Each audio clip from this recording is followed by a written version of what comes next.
교통체증이 멈춘 시간. 뻥 뚫린 도로 위에서 한밤중에 질주가 시작됩니다. 눈앞에 아무런 장애물도 보이지 않던 그때 예상치 못한 일이 벌어졌습니다. 불과 몇 미터 앞 무언가가 운전자를 보고 있습니다. 피할 수도 멈출 수도 없는 상황.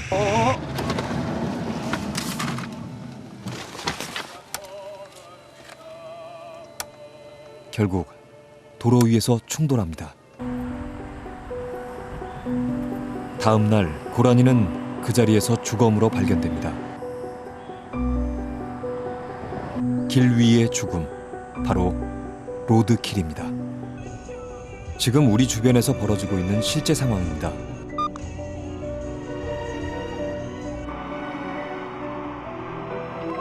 어둠 속에서 도로를 건너는 고라니를 들이받습니다.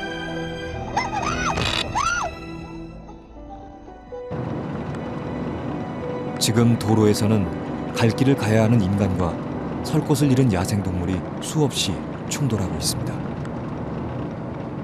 노이로제 걸린다고 하나요? 진짜 그런 일이 생겼습니다. 괜히 받을 것 같고, 쬐깐한 참새가 지나가도 막 받을 것 같고, 이거 진짜 안 당해보는 사람은 모를 겁니다. 동물의 죽음이 안타깝지만 인간도 항변하고 싶습니다. 나도 동물을 죽이고 싶지 않았다고요. 뜻하지 않게 가해자가 되어버린 이 상황. 과연 누구의 잘못일까요? 어느 날 갑자기 당신에게 이런 일이 닥친다면 그때 어떻게 하시겠습니까?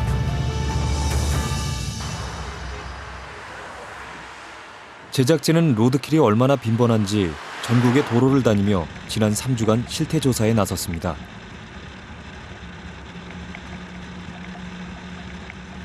눈살을 찌푸리게 하는 광경은 지역과 도로를 막론하고 어렵지 않게 목격할 수 있었습니다.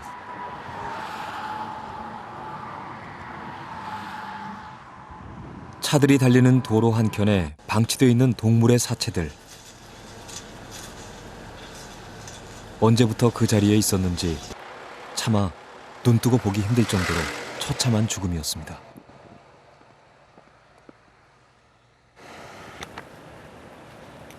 로드킬 피해를 입는 동물의 종류도 다양했습니다. 그래서 여기에 뱀이 한 마리 죽어 있으면 2차적인 피해가 생길 수가 있어요. 얘를 먹으러 들어오는 다른 애가 또 로드킬이 될 수가 있죠. 그래서 로드킬이라는 게 한 마리 죽는 것만 중요한 게 아니라 걔가 죽게 되면 연쇄적으로 계속 일어날 수가 있어요. 야생동물에게 도로는 새로운 천적이 됐습니다. 그리고 지난 7월 초 충남 예산 근처 제작진은 길 잃은 새끼 고라니 한 마리와 도로에서 마주쳤습니다.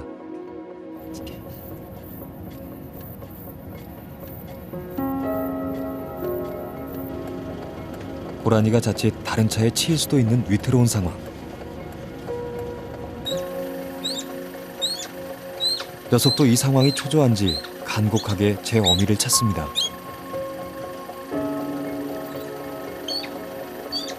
잠시 후 희미하게 새끼를 부르는 어미의 목소리가 들려오고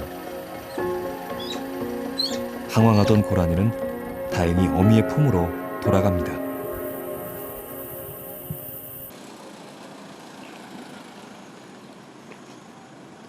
로드킬의 위협은 밤낮 없이 계속됩니다. 밤 9시 전북 야생동물 구조센터. 야생동물이 지금 막 병원에 도착합니다.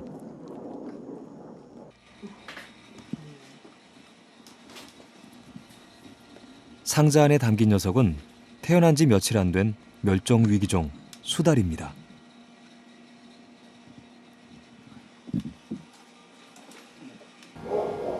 체온이 왜 이렇게 떨어진 거예요? 아무래도 아무리 수달이 물 속에서 살지만요, 물가에서 살고 하지만 아직은 새끼들은 충분히 물가에서 버틸 만큼 지질이 지방층이 충분히 두껍지 않거든요. 아직은 어미의 품이 절실할 텐데 함께 구조센터로 실려온 어미는 이미 로드킬로 목숨을 잃었습니다. 피를 엄청 흘렸네요. 아마 머리 쪽이 치여가지고 바로 현장에서 직사한 걸로 보입니다. 엄청난 출혈이 있네요. 온기가 좀 남아있어요. 그 치인 지 얼마 안 됐다는 얘기예요? 예, 근데 사고공직이라는 것은 치우고 또 뭐 치서 뭐 얼마 후에 바로 사고공직은 오니까요. 얼마 전 출산한 어미수달의 몸에서는 아직 예, 하얗게 제 새끼에게 손에 물릴 젖이 남아 있습니다.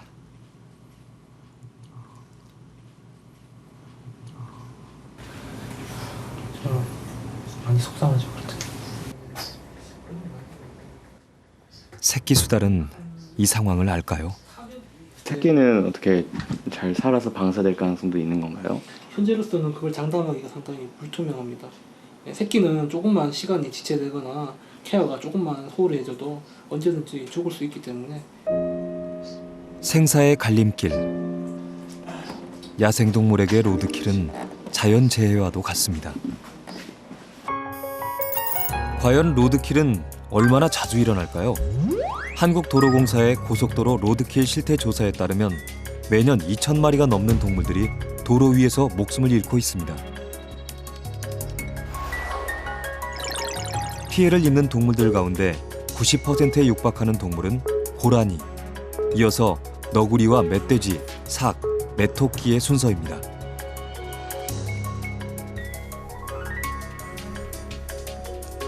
특히 국내 생태계의 최상위 포식자 멸종위기종 삭은 알려진 것만 해도 최근 5년간 130마리가 고속도로에서 죽었습니다.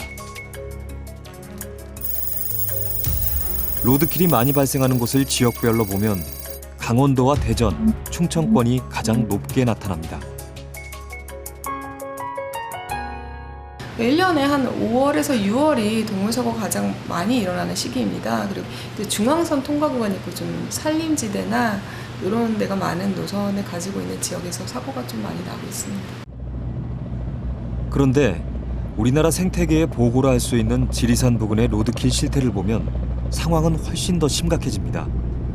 서울대 환경계획연구소에서 1년간 하루도 빠짐없이 로드킬 동물을 조사했는데요. 지리산 일대의 고속도로와 국도, 지방도 총 119km에서만 조사했는데도 1년간 목숨을 잃은 야생동물은 무려 2,934마리.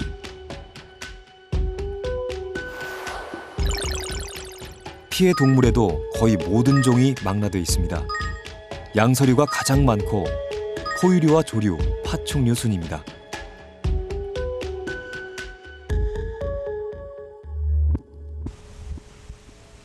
조사 기관마다 결과가 상이할 뿐만 아니라 숫자상으로도 차이가 큽니다. 조사하는 사람이 많을수록 또 조사하는 사람이 열의가 높을수록 동물은 많이 죽습니다. 도로를 이제 관리하는 주체의 입장에서는 자기 도로가 안전하다는 이야기를 할 수밖에 없겠죠. 저희들이 산술적으로 생각하는 뭐 고라니 같은 경우에는 거의 5만에서 10만 단위 이상이 1년에 차이쳐서 죽을 거다라고 추정을 하고 있고, 그나마 고속도로는 관리 주체가 명확해 상황이 조금 나은 편입니다. 전국에 촘촘하게 깔린 국도나 지방도는 정확한 실태 조사마저 어려운 상황입니다.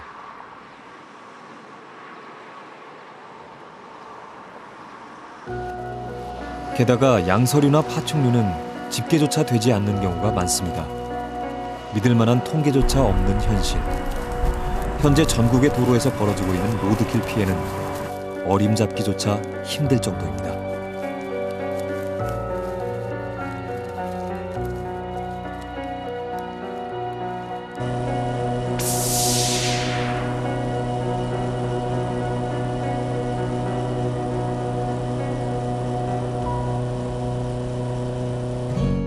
우리 주변에서 야생동물 교통사고 경험자를 만나는 건 그리 어렵지 않습니다.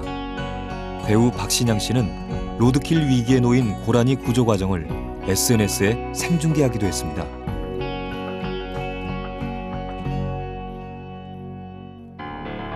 반면 안타까운 사고도 많습니다. 차량이 전복되거나 추돌 사고로 인명피해까지 발생하고 있습니다. 외국의 경우도 로드킬 문제가 심각합니다.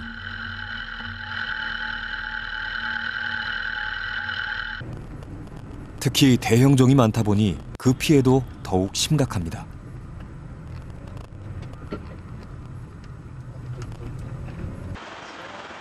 앞서가던 차가 로드킬로 갑자기 멈춰서자 뒤따라오던 버스 운전사가 황급히 차를 세웁니다.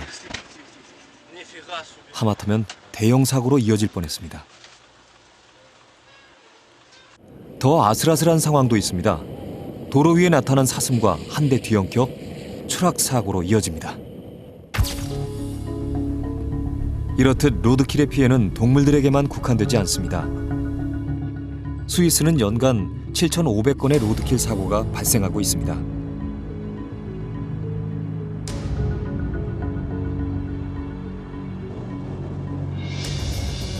또 미국의 경우는 로드킬 사고가 연간 30만 건에 달할 정도인데요.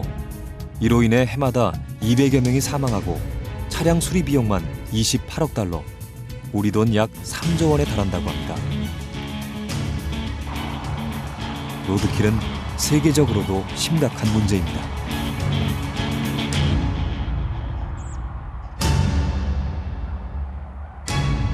고속도로도 마찬가지고 뭐 택지를 건설한다든지 산업단지를 건설한다든지 이렇게 하면 초기에는 그 동물들이 자신의 서식지에 머물지 못하기 때문에 로드킬 건수가 굉장히 크게 증가를 합니다.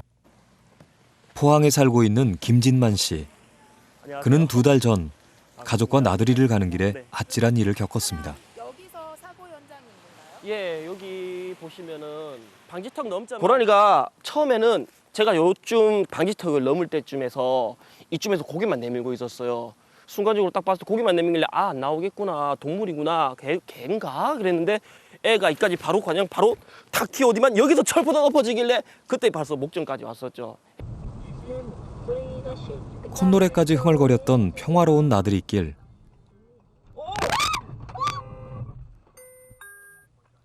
고라니가 불쑥 뛰어듭니다. 가까스로 위기를 모면했습니다. 야, 치는 순간 제가 생각을 했죠. 야, 치는 순간 아차, 내가 평생 트라우마를 갖겠구나 하면서 인생의 주마등이 쫙 펼쳐지면서 뒤로 넘어가면서 고라니도 아마 그렇게 생각했을 거예요. 야생동물 보호지역입니다. 설마 했던 일이 현실이 되는 순간, 불과 몇 미터 앞 살아있는 동물을 발견하면 누구든 당황하지 않을 수 없습니다. 살아있는 생명을 해치고 싶지 않은 게 인간의 본능인데요.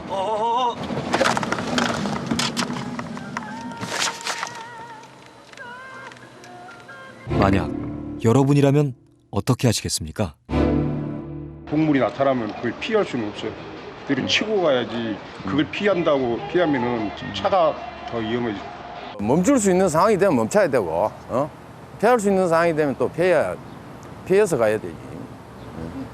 제작진이 직접 100명의 운전자에게 물어봤더니 피한다, 멈춘다 등의 응답자가 70%를 넘었습니다. 또 야생동물 주의 구간에서는 신경을 쓴다는 응답자가 전체 80%에 달했습니다. 로드킬 사고 이런 거를 만약에 당했을 때 어떻게 신고하는 전화번호 이런 건 아세요? 그런 거는 전혀 몰랐지. 뭐. 그 홍보도 안 되고 뭐. 21번 국도. 제작진은 로드킬 촬영을 진행하던 중 도로에 방치된 고라니 사체를 발견했습니다.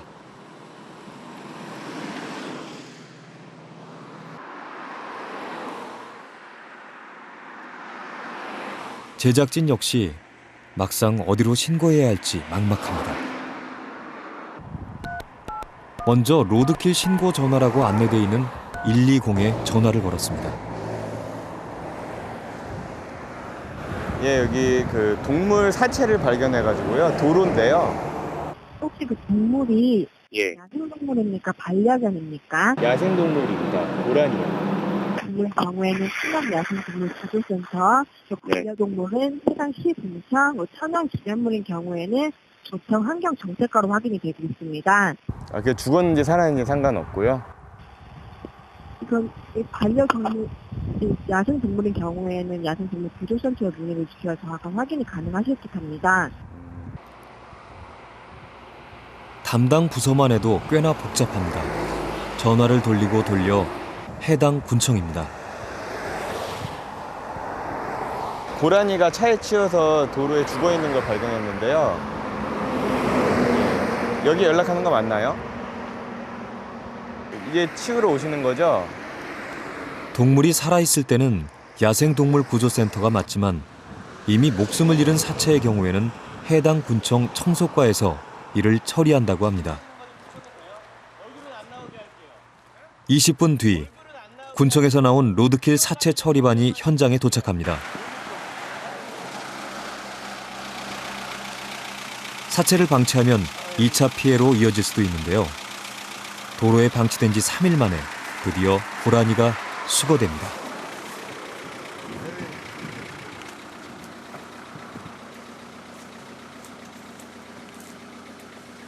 나올 때는 뭐 하루에 뭐 한 3건도 나오고 4건도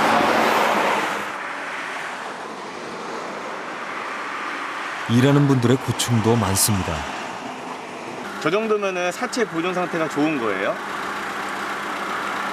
그렇죠.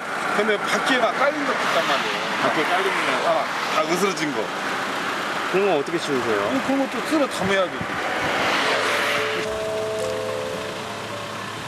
그럼 이렇게 수거된 고라니 사체는 어디로 갈까요?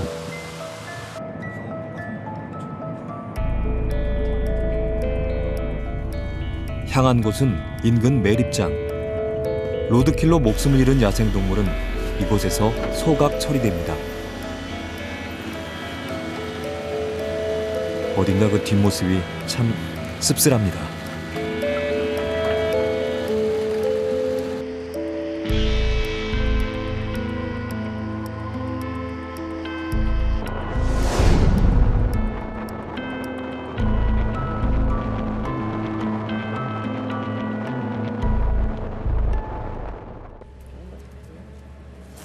다행히 생명을 부지한 야생동물들은 이곳 구조센터로 들어와서 치료를 받습니다.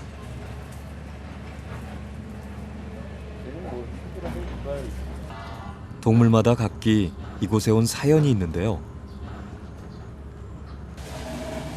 로드킬로 다리를 절단한 삭은 점프를 하지 못해 사다리로 이동을 해야 합니다. 아직 야생성이 살아있는 삭은 사람에 대한 아픈 기억을 갖고 있습니다. 사람이 조금만 접근해도 예민한 반응을 보입니다.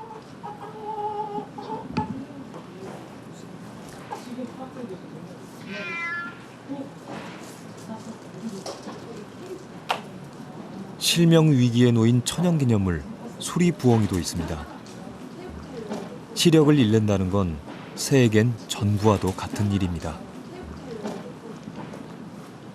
비행 중에 먹이를 잡아채려고 활강한 과정에서 고속으로 달려오는 시골길에서 고속으로 달려오는 차랑 부딪혀가지고 차 유리가 깨질 정도로 심하게 부딪혔습니다.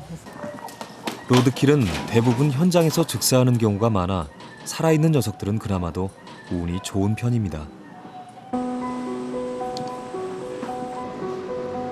태어난 지 2주 된 새끼 고라니는 지나가는 차량과 충돌해 뒷다리 신경이 마비됐습니다.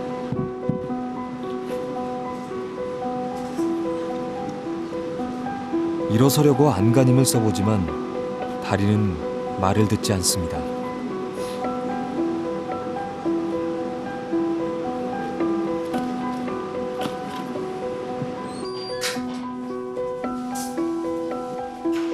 그런데 야생동물들은 왜 그토록 위험천만한 도로 위로 자꾸만 나오는 것일까요?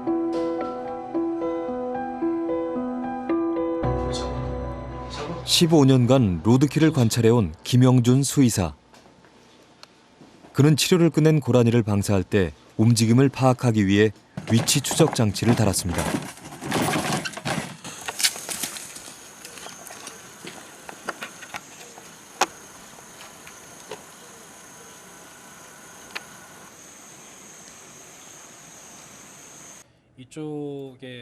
자연으로 돌아간 고라니의 60일 여정은 실로 놀라웠습니다. 그로부터 약 열흘 후에 이제 북진을 시작을 하게 됩니다. 북진을 시작해서 이제 올라가는데 고속도로를 만나게 되죠. 여기는 이제 좌표 오류 때문에 넘어갔지만 넘어가지 못하고 이 주변에서 계속 이렇게 충돌하는 것을 보실 수 있습니다. 그래서 여기 과수원이랄지 인근 야산에 계속 있는데 다행히도 이제 이 지역이 그 고속도로 주변에 그 야생동물 유입 방지 펜스하고 그 낙석 추락 방지 펜스들이 쳐 있는 그런 공간이었죠. 그래서 또 올라갔는데 또 다시 이제 4차선 국도를 또 만나죠. 그래서 여기도 한동안 머물다가 다시 또 용기를 내서 또 건너가고요. 그래서 2차선 국도도 또 건너가고요. 또 수많은 도로들을 계속 이렇게 건너게 됩니다. 저희가 방생을 한 지 약 60일 정도 지났는데 이 지점에서 동물의 움직임이 멈추게 됩니다.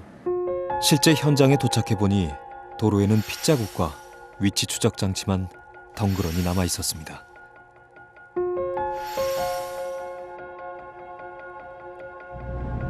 왜 이런 일이 생기는 걸까요? 사실 한국은 국토에서 도로가 차지하는 면적 비중이 가장 큰 나라 중 하나입니다.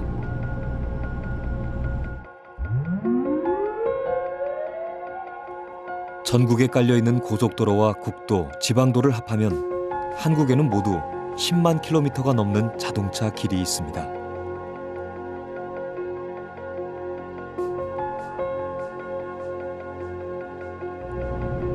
계산해 보면 1제곱킬로미터당 도로가 1km씩 나 있다는 얘기입니다.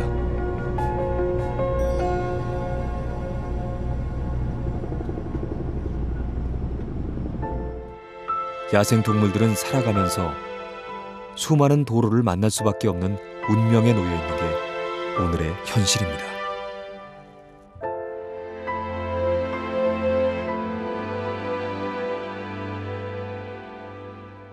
우리나라처럼 좁은 면적에 많은 도로와 많은 자동차가 있으면서 개발 압력이 높은 국가 같은 경우는 최고의 생태계를 구현하기보다는 최악의 생태계로 빠지지 않도록 노력하는 것, 이 자체만으로도 쉽지 않지만은 충분한 가능성이 있다고 봅니다. 아빠 빨리 가지 마요. 도깨 죽어요. 어쩌면 인간은 도시화와 함께 동물과 같이 사는 삶을 잃어버린 건 아닐까요? 인간이 빨리 가려고 만든 도로는 야생동물들에게 죽음의 길이 되고 있습니다. 사실 더 엄밀히 얘기하자면 야생동물이 도로를 침범한 것이 아닙니다.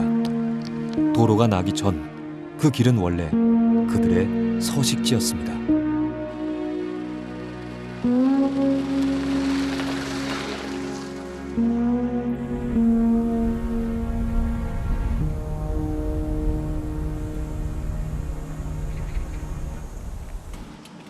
그렇다면 로드킬은 과연 누구의 책임일까요? 회사 업무로 고속도로 통행이 잦은 강기현 씨.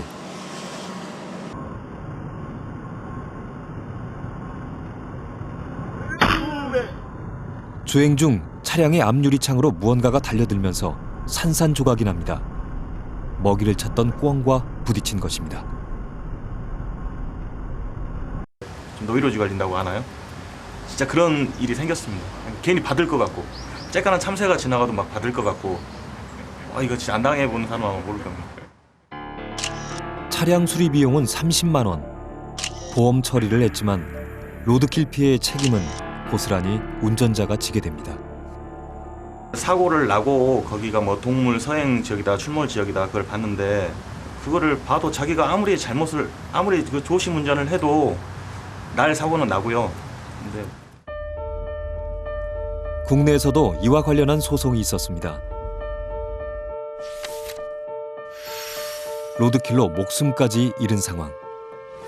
당시 보험사는 안전시설 미비를 지적했지만 법원은 운전자 과실에 비중을 뒀습니다. 그러나 이에 대해 억울하다는 운전자들도 많습니다. 그걸 통행료를 안 받던가. 통행료는 다 받으면서 그거를. 사고가 나기 전에 피할 수 있던가요? 전혀. 저도 운전을 지금 거의 한 15년 이상 하는데 그거 안 되겠더라고요, 그러게.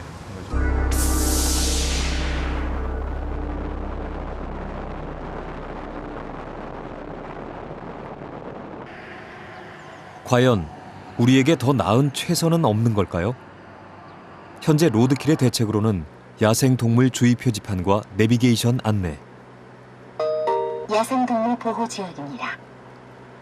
도로를 낸 곳에 생태 통로를 짓는 게 가장 일반적입니다. 그렇다면 해외의 경우는 어떨까요?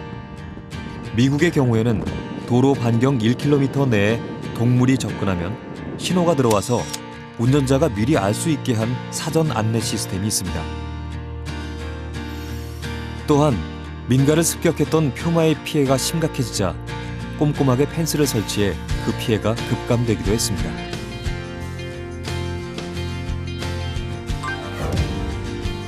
우리나라와 국토 면적이 비슷한 영국은 최근 시민들의 SNS 제보를 통해 로드킬 지도를 완성했습니다. 실효성 있는 대책은 정확한 실태 조사에서 출발하기 때문입니다.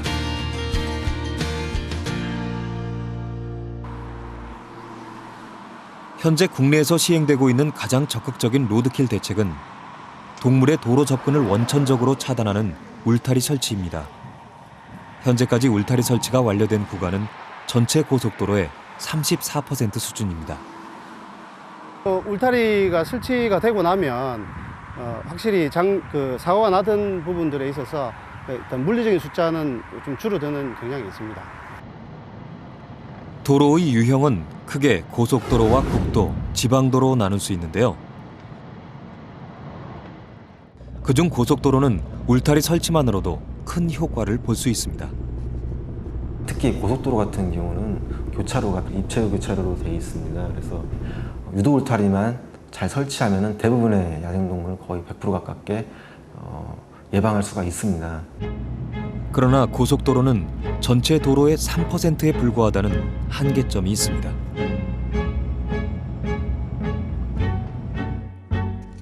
이와 함께 전국에는 현재 460여 개의 생태 통로가 있는데요. 평균 생태통로 공사 비용은 20억 원.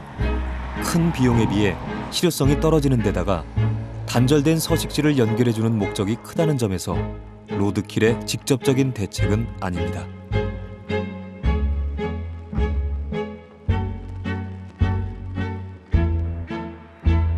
아직 이렇다 할 대안이 없는 상황에서 결국 로드킬은 야생동물 보호 지역입니다. 운전자의 몫으로 남겨집니다.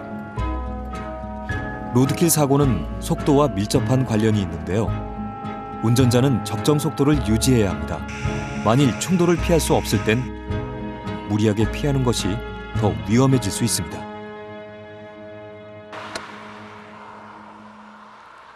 운전자들은 로드킬에 대해서 얼마나 대처를 하고 있을까요? 로드킬이 자주 일어나는 지방도에서 실제 운전자들의 주행 속도를 측정해봤습니다. 60km가 제한 속도지만 실제로는 80km 주행이 일반적입니다. 국도의 경우는 어떨까요? 제한 속도는 80km로 되어 있지만 실제로는 100km에서 많게는 120km까지 달립니다. 큰 차이가 납니다. 예를 들어서 시속 60km 미만일 경우에는요, 어느 정도 제동을 해서 쓸 수 있는 거리가 확보가 될 수가 있는데 그 이상이 되는 경우에는 상당히 좀 어렵습니다. 제동 거리도 상당히 길어지고요.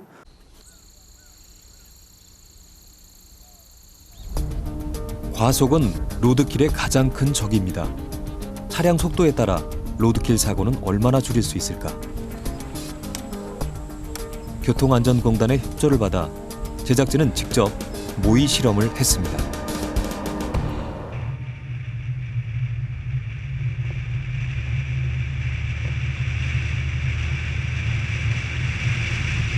갑자기 야생동물이 튀어나왔을 때 사고로 이어지지 않으려면 속도를 얼마나 줄여야 할까요?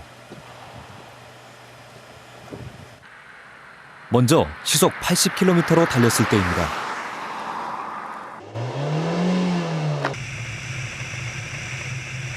장애물을 발견한 그 순간 대처할 시간도 없이 곧바로 인형을 받아버립니다. 실제 야생동물이라면 즉사했을 정도의 큰 충격입니다. 뒤늦게 브레이크를 밟아도 턱없이 부족합니다. 고라니와 몸집이나 색이 가장 흡사한 인형도 성한 곳이 없습니다.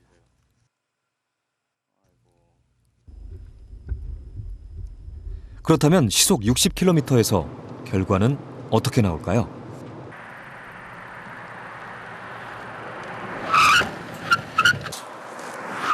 그러나 결과는 예상 외입니다. 아까보다 심한 충돌은 피했지만 인지한 후부터 제동거리가 충분하지 않습니다.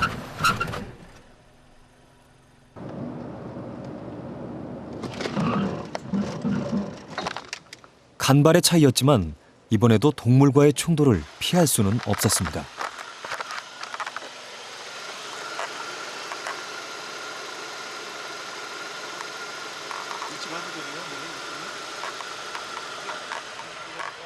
실험자도 제작진도 실험 결과가 당황스럽습니다. 이번에는 시속 50km의 상황. 과연 이번엔 어떤 결과가 나올까요? 제자리에 동물이 멈춰 서 있어도 차량을 세우기에 충분했습니다. 뒤따라오는 차만 없다면 갓길로 피하거나 멈출 수도 있는 속도입니다. 50km 속도에서 한 15m 정도만 확보가 된다고 하더라도 차량이 보다 안전하게 주행을 할 수 있다는 얘기죠. 하지만 80km 속도를 달리게 되면 약 30-40m 정도 거리가 있어도 피하지 못하고 그 사고가 발생되는 것입니다. 로드킬의 완벽한 해답은 없지만 단 10km만 속도를 줄여도 지방도나 국도에서는 로드킬을 줄여나갈 수 있습니다. 지방도에서의 그 로드킬 같은 경우는 정부에서는 로드킬 경고 표지판이나 내비게이션 안내를 충분하게 해서 운전자가 충분하게 예방 운전을 할 수 있도록 하는 것이 중요하고요. 고속도로 같은 대형 도로는 도로관리기관이 철저하게 예방 노력을 하고 그렇지 못했을 경우에는 운전자에게 보상을 하는 방식으로서 정책이 나가는 것이 올바르다고 봅니다.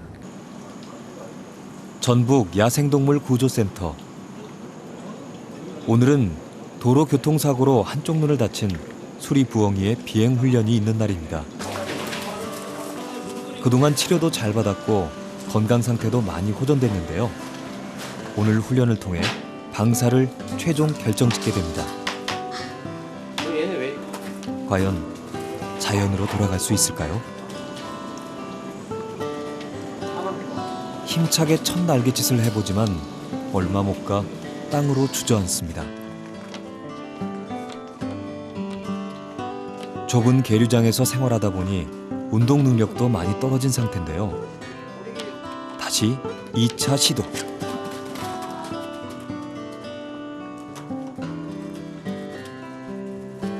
그러나 또다시 바닥으로 내려앉습니다. 확률은 반반입니다.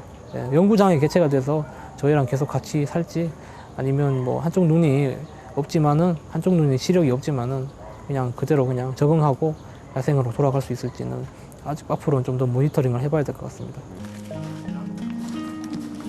한 번 도로에서 사고가 난 야생동물이 자연으로 다시 돌아가기까지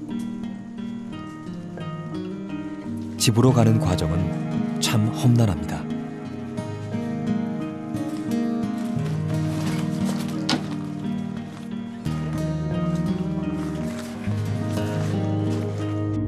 녀석이 있어야 할 곳은 원래 이곳입니다. 산과 강, 그리고 길은 누구의 것일까요? 오늘도 최소 6마리의 야생동물이 로드킬로 죽어갑니다.